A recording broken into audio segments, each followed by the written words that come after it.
Hello everyone and welcome to the channel. It's Democracy Apparently. Hope you're all well. Well, today has been released the findings from the Southport murder inquiry, the one where three beautiful little girls were murdered by a monster that should have by now swung from the end of a rope. Now take a look at this and we'll see. Good afternoon. The chair of the inquiry into the Southport attack says that it could and should have been prevented. The inquiry found that Axel Rudakubana would not have carried out the attack had his parents reported what they knew about their son to the authorities. B.B. King, Elsie Stancombe and Alice De Silva Aguiar were all killed by Axel Rudakubana at a Taylor Swift-themed dance class in Southport in July 2024. Rudakubana also wounded 8 other children and 2 adults in the attack. Well, the attack found that it was not a bolt from the blue. And this is the horrifying conclusion from the official inquiry into the Southport murders. Sir Adrian Fulford, the man tasked with uncovering the truth, stated plainly that the murders of 3 little girls could and should have been prevented. And this wasn't the case of some phantom attacker who appeared without warning. This was a killer who had been on the radar of police, social services and mental health professionals and the UK's counter-terrorism programme for 5 years before he struck, and that is shocking. This is the story of a catastrophic breakdown. It's the story of how every single system designed to protect children from harm failed one after another. It's a story of red flags that were ignored, warnings that went unheeded, and what one report called an inappropriate merry-go-round of referrals and closed cases that let a killer walk free. This is a critical look at how the murders of B.B. King, Elsie Stancombe and Alice De Silva Aguiar were not some unavoidable tragedy, but were the predictable result of systemic failure. Now, to understand the scale of this failure, you first have to understand the perpetrator. And Axel Rudakubana, by the time he was sentenced to life imprisonment with a minimum of term of 52 years, a chilling portrait had emerged. This wasn't a sudden snap. This was a slow and burn obsession with violence that began when he was just a boy. And from the age of 13, he was known to the authorities. He was expelled from school for bringing a knife, even telling a helpline he needed it for protection and asking what to do if he wanted to kill someone. In December 2019, he returned to that same school and attacked a pupil with a hockey stick, breaking his wrist. Think about that for a second. A violent, premeditated assault with a weapon at a school. And Sir Adrian Fulford's inquiry would later call this a watershed event that should have made agencies conclude he was a high risk of harm to others. His fascination with violence only grew, and it was all happening in plain sight.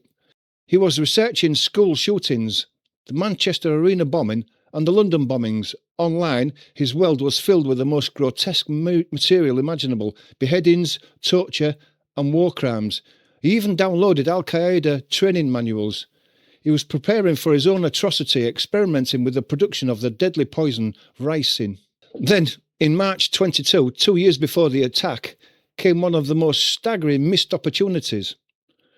Rudakubana was found by police on a bus carrying a knife, and he told them he wanted to stab someone. Instead of being arrested, which the inquiry notes should have been the case, he was simply taken home to his parents, who were advised to hide the knives. That's so incompetent on behalf of the police, it's just unbelievable. An arrest would have likely triggered a search of his home, uncovering the poison, the weapons and the terrorist material. And as the inquiry chair said, history simply would have taken a different course, but it didn't. Now, perhaps the most damning failures lies with the UK's flagship counter-terrorism programme, PREVENT. Axel Rudakubana was referred to PREVENT 3 separate times. His first referral came after he was found researching school shootings. The third was for researching the London bombings and showing an interest in the IRA, and each time the case was closed. But why? Reviews and the inquiry all point to a fatal flaw in the system's thinking. PREVENT officers were too focused on finding a distinct ideology, because Rudakubana's obsession didn't fit neatly into a box like jihadism or right-wing extremism. The risk was dismissed. A review found that his case was closed prematurely and that there was sufficient concern to keep it active. The system was so rigid that an interest in mass violence for its own sake wasn't considered a significant enough red flag. Now, this wasn't just a mistake, it was a systemic blind spot. The focus on ideology meant that the cumulative risk, the repeated referrals, the clear history of violence, the obsession with killing was completely missed. And as one analyst put it, the UK is poorly equipped to deal with non-ideological motivated extreme violence. The very programme designed to stop attacks like this was, in this case, a revolving door that sent a future killer right back out into the community. Sir Adrian Fulford's report describes a fundamental failure by any organisation to take ownership of the risk Rudakabana posed. Police, social care, mental health services and education all had pieces of the puzzle, but it seems nobody was putting them together. Now, the inquiry report paints a picture of chaos, describing an inappropriate merry-go-round of referrals, assessments, case closures and hands-off. What does hands-off mean? That's disgraceful. One agency would pass the case to another, assuming someone else was in charge, but in reality no one was. Essential information was repeatedly lost, diluted or poorly managed. There was even a repeated tendency to excuse his dangerous behaviour because of his autism diagnosis. But the inquiry found that his diagnosis actually increased the risk he posed, rather than explaining it away. The result of this multi-agency paralysis was that a boy who professionals feared would go on to harm or kill was left to his own devices. His chilling internet preoccupations and his growing collection of lethal weapons went unchecked. The Home Office Secretary, Shabana Mahmood, called it what it was, a systemic failure of the state. The official inquiry has laid bare a system that completely failed. It has 67 recommendations for change, but reports and recommendations have been made before after similar tragedies. If you think this requires more than just another government report, let me know in the comments what you really think accountability looks like. Is it resignations? Is it legal reform? Let's talk about it. While the inquiry places enormous blame on state agencies, it also shines a harsh and unusual light on the role of Axel Rudakabana's parents, Alphonse Rudakabana and Laetitia Mozaïr. Sir Adrian Fulford concluded that the attack could have been stopped if his parents had done what they morally ought to have done. The report accuses them of creating significant obstructions for agencies trying to engage with their son. It states they failed to set boundaries and, crucially, failed to report the clear escalation in his behaviour.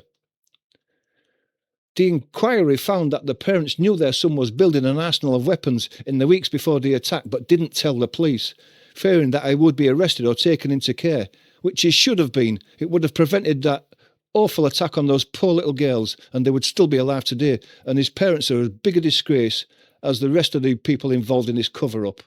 Sir Adrian stated that if they had shared their concerns, it is almost certain this tragedy would have been prevented. The report describes the father as obstructive and his dealings with authorities as manipulative. And if that's the case, he should go to jail for his part in this. This public condemnation of parental failure in an official inquiry is rare, but here it was deemed a central pillar of the tragedy. While professionals should have seen that Rudakabana was not being effectively parented, the inquiry is clear. The failure to act started at home. In a statement to the inquiry, Rudakabana's mother said, "There are many things that Alphonse and I wish we had done differently. For our failure, we are profoundly sorry." Profoundly sorry, in my opinion, is not enough. The deaths of Elsie, Alice and Bibi were not, as the inquiry chair stated, a bolt of lightning out of a clear blue sky. Their murders were the final horrific act in a story where every chapter was a missed opportunity. Some form of grave violence had been clearly repeated and unambiguously signposted over many years. From the first knife incident at school to the 3 failed prevent referrals to the police returning him home after he was found with a knife and a desire to kill, the system failed. Agencies passed the buck in a frankly depressing refusal to accept responsibility. His parents, aware he was gathering weapons, stayed silent. It was a complete and total collapse of every safeguard we put in place to protect society from individuals like Ruda Cabana. The inquiry has given us the answers, as heartbreaking as they are. It has shown us the catastrophic chain of failures. The question now is whether the lessons will finally be learned. Because of the families of Elsie, Alice and Bibi, the most painful truth is the one Sir Adrian Fulford delivered with unflinching clarity. This could have and should have been stopped. Shocking. And very moving at the same time. Let me know what you think in the comments below. Thanks for watching. Enjoy the rest of your day. If you're not a subscriber, hit that subscribe button before you leave. Thanks for watching. We'll see you on the next one.